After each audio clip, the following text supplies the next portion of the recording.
Bon, je vais avoir le plaisir de relever, enfin de finir le relèvement, que j'ai rappelé ici, donc le lemme de relèvement. Alors, il y a deux sens, il y a un si et seulement si, et on va s'intéresser au sens de gauche à droite, parce que le sens de droite à gauche, il suffit en réalité que j'applique une substitution à toute la preuve, et j'obtiens une preuve en calcul propositionnel. Donc, je ne vais pas le faire. Donc je m'intéresse à la preuve de ce sens de l'implication. Je suppose que je peux déduire la clause C par résolution propositionnelle de cet ensemble de clauses-clauses. Donc on va faire la preuve par récurrence sur la taille, j'écris le reste 0 au mauvais endroit, la taille de la preuve en calcul propositionnel, par récurrence sur la preuve en calcul propositionnel. Donc dans le cas de base,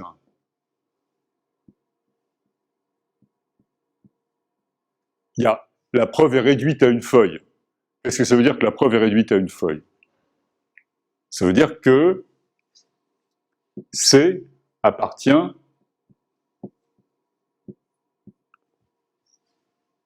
à l'ensemble des instances clauses de cet ensemble de clauses. Ça veut dire qu'il existe C' et il existe θ, tel que C égale C' θ, et C' appartient à C.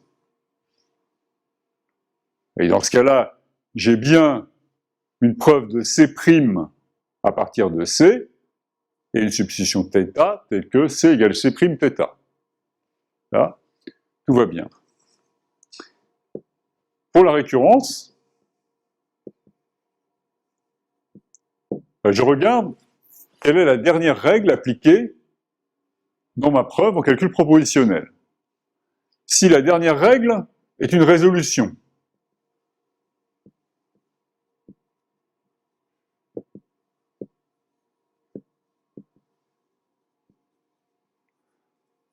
ça veut dire que, je vais l'écrire ici, juste en bas, ici au milieu, j'ai une preuve Pi1, avec ici une clause qui s'écrit C1 ou P de S. Ici j'ai une preuve Pi2, avec une clause C2 ou non P de S, et j'obtiens C1 ou C2 par résolution binaire. Je vous rappelle, les variables propositionnelles, elles sont toutes de la forme P de S, où S est une séquence de termes sans variable. Donc là, bien sûr, j'ai deux preuves qui sont plus petites, donc je peux appliquer l'hypothèse de récurrence. Donc, par hypothèse de récurrence,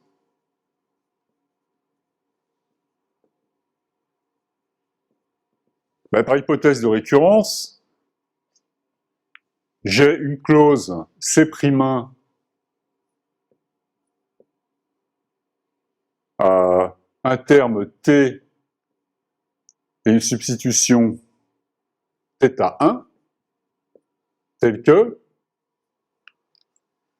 C1 égale C'1 θ1, S égale T θ1, donc là j'exprime que la clause C1 ou P de S, c'est une instance de la clause C'1 ou P de T.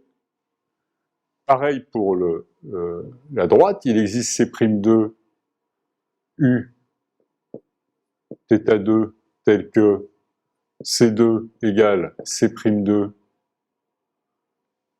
θ2 et S égale U θ2, et tel que, bien sûr, je peux prouver par résolution plus factorisation à partir de C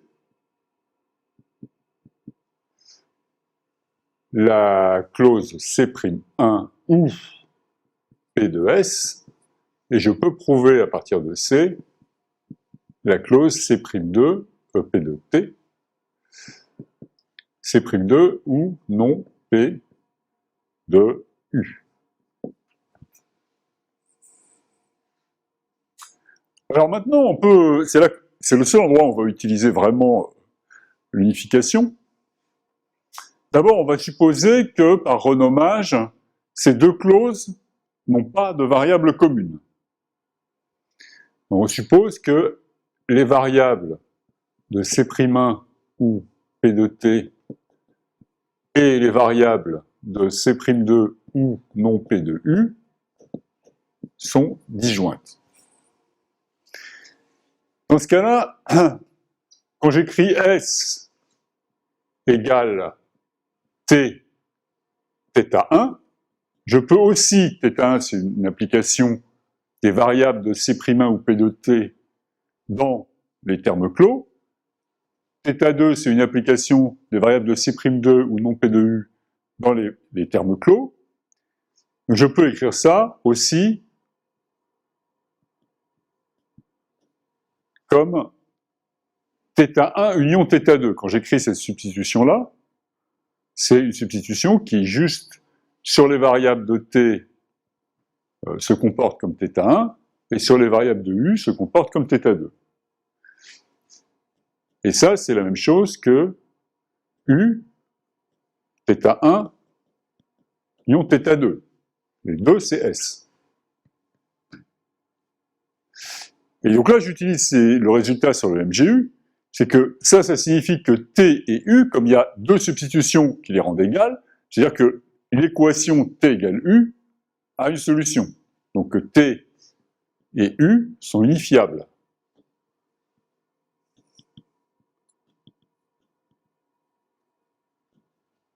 Donc ils ont un MGU.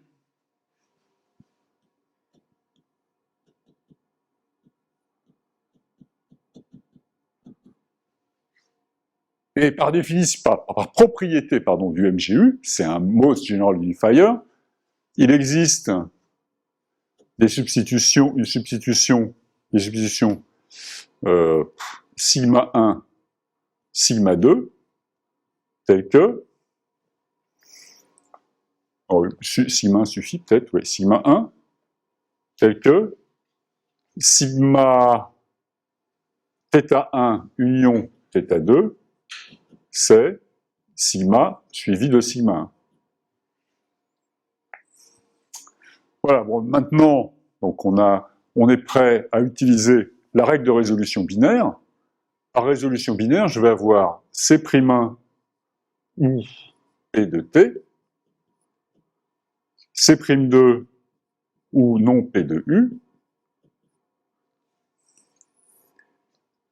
par la règle de résolution binaire, me donne C'1 ou C'2 sigma. Ok?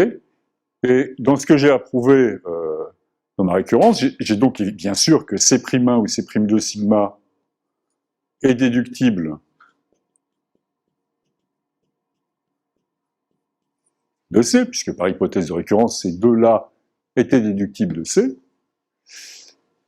Et cette clause-là, il me manque juste un tout petit peu de place. Bon, C'1, j'espère que ça va être visible, C'1 ou C'2 sigma, auquel j'applique sigma 1, eh ben c'est exactement la clause C1 ou C2, à cause de ça.